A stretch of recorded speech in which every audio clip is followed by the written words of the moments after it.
Dante's Paradise, Canto 27. Denunciation of papal corruption. Glory to the Father, the Son, and the Holy Ghost. A strain so sweet that I grew drunk with it rang from the full choir of the heavenly host. I seemed to see the universe alight with a single smile, and thus my drunkenness came on me through my hearing and my sight. O joy, a blessedness no tongue can speak. O love conjoint of perfect love and peace. O sure wealth that has nothing more to seek. The four great torches were still burning there, and the one that had descended to me first began to outshine all else in the sphere.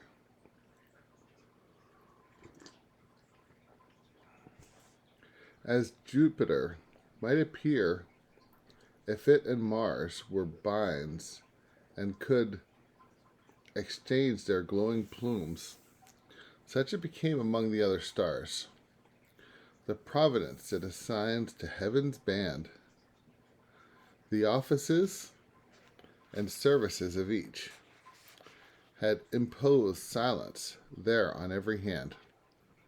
When I heard, you need not wonder what a change you, what wonder that I change you, for as I utter what I have to say, you shall see all these beings change theirs too. The usurper of the throne given to me, there on the earth that now before the Son of God stands vacant. He is made a sower of my sepulchre, a flow of blood and stink, at which the treacherous one who fell from here may chuckle there below. With the same color I have seen clouds turn when opposite the rising of setting sun. I saw the sweet face of all heaven burn, and as a modest lady whose pure bearing is self-secure may blush at another's failings, though they be only mentioned in her hearing, so Beatrice changed complexion as a breath. And such eclipse came over heaven then, as when supreme might suffered mankind's death. Then he continued speaking as before, his voice so changed, so charged with indignation, that his appearance could not darken more. The bride of Christ was not suckled of old, on blood of mine, of Linus, and of Cletus, to be reared as an instrument for grabbing gold. It was to win this life of blessedness. Sixtus and Pius and Calixtus and Urban let flow the blood and tears of their distress. We never meant that men of Christian life should sit part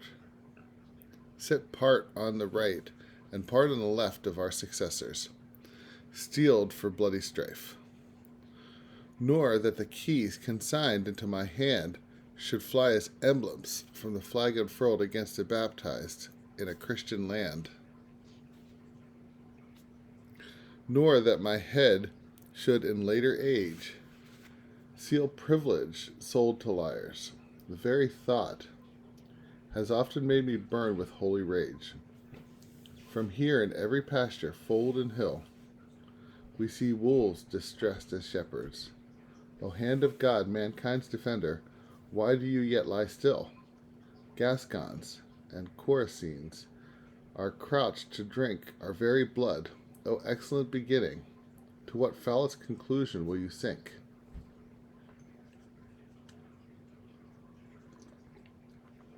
Yet, the high providence that stood with Rome and Scipio for the glory of the world will once again and soon be seen to come.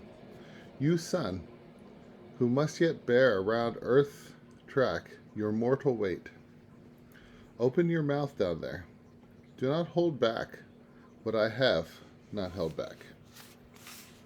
Just as the frozen vaporings sift down out of the earthly atmosphere when the horn of heaven's goat is burnished by the sun, just so up there I saw the ether glow with the rising snow of the triumphant vapors who had remained a while with us below.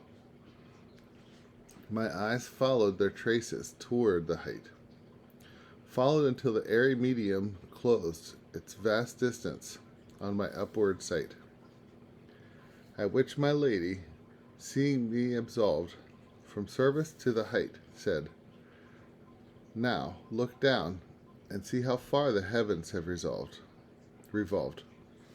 I looked down once again.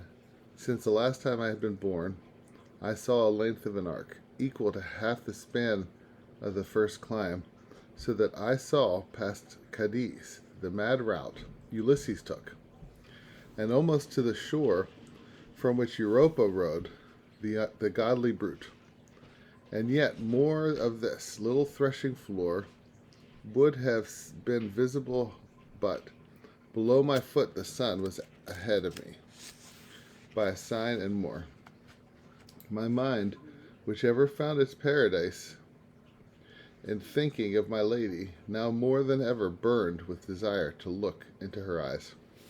If nature or art ever contrive a lure to catch the eye of thus possessed the mind, whether in living flesh or portraiture, all charms and tide could not move apace toward the divine delight with which I glowed when I looked once more on her smiling face.